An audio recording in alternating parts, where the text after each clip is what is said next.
For this lesson, we are going to be talking about exponential growth, and it's really real-life applications. So the exponential function that we're going to use for each of these problems is y is equal to a, which that's your initial amount, times your growth factor, which is 1 plus r, and the r is your rate of growth in decimal form. So they're going to give it to you as a percent. You're going to need to change it to a decimal.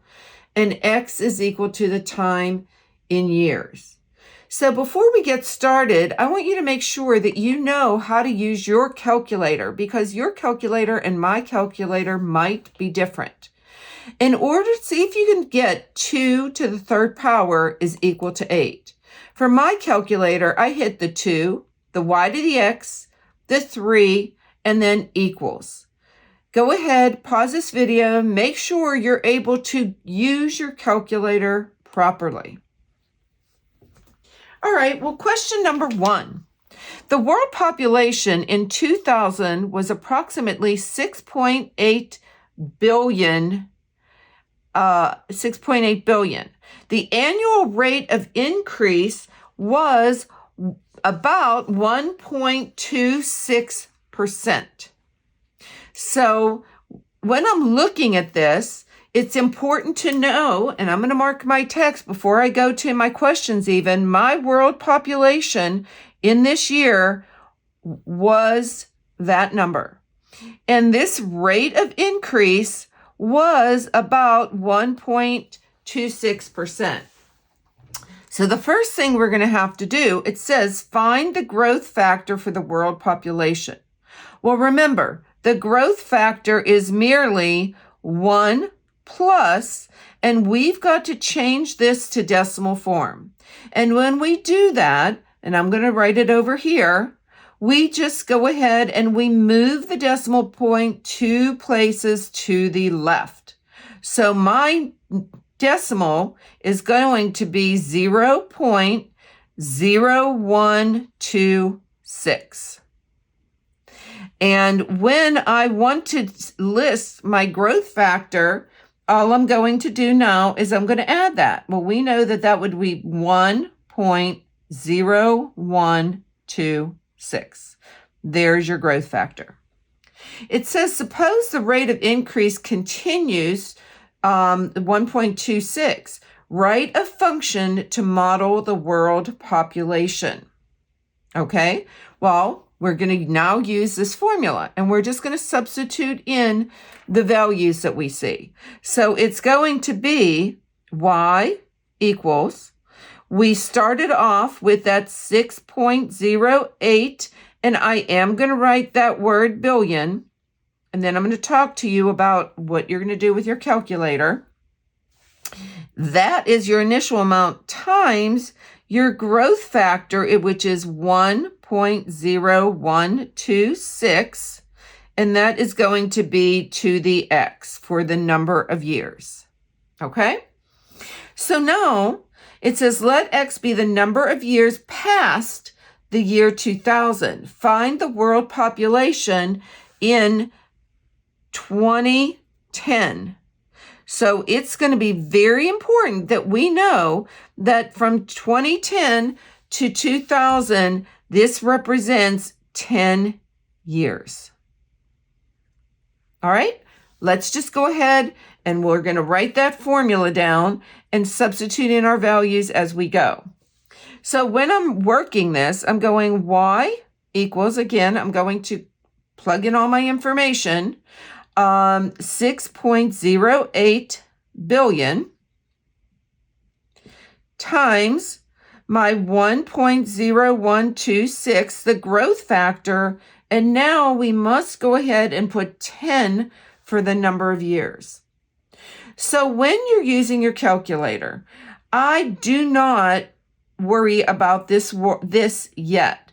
I will go ahead and I will take 1.0126 to the 10th power and then multiply it by 6.8 and add the word billion at the end.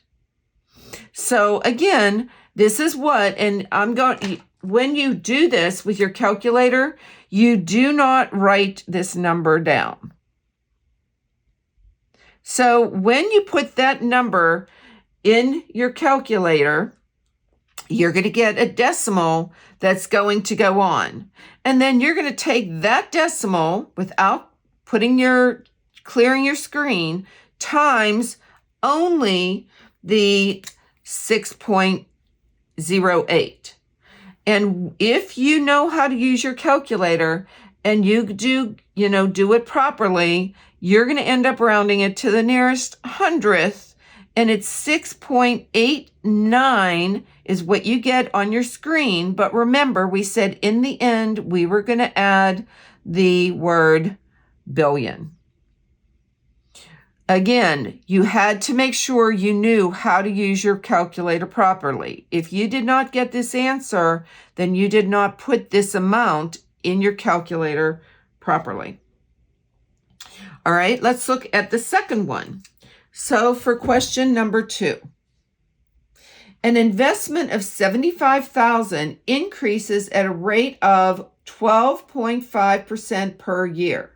Find the value of the investment after 30 years. All right, let's start by marking our text. I see that this is our initial amount. So there's my letter A. It's increasing this much per year. This is my rate, but remember, we're going to need to change that to decimal form. And now they're saying, well, what's it's going to be in 30 years? So there is my time. All right, going to our formula. Y is equal to, it was 75,000 was the initial amount. And we are then going to go ahead and write 1 plus this rate. Remember, changing it to a decimal. We are going to move our decimal point over 2 places. And when I write that as a decimal, it will be 0.125. So 1 plus 0.125, there's no whole numbers there. And we're taking it to the 30th year. Well, before I can use my calculator, I need to go ahead and just combine this together. And it's 1 point, 1,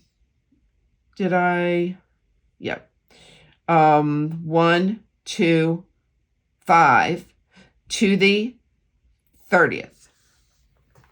Okay. When you're using your calculator, again, you must do this first. Leave the amount on your screen and then go ahead and multiply it by 75,000.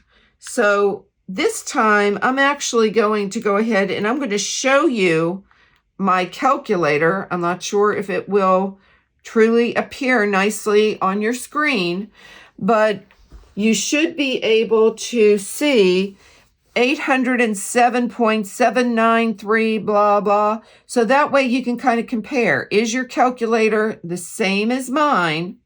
And then I'm going to go ahead and I am going to multiply that by 75,000. And when I do, I get 2,568,247.87. And this is the money, wow, that you would have if you just left that investment in wherever you had it for 30 years. That's how much money you would end up having.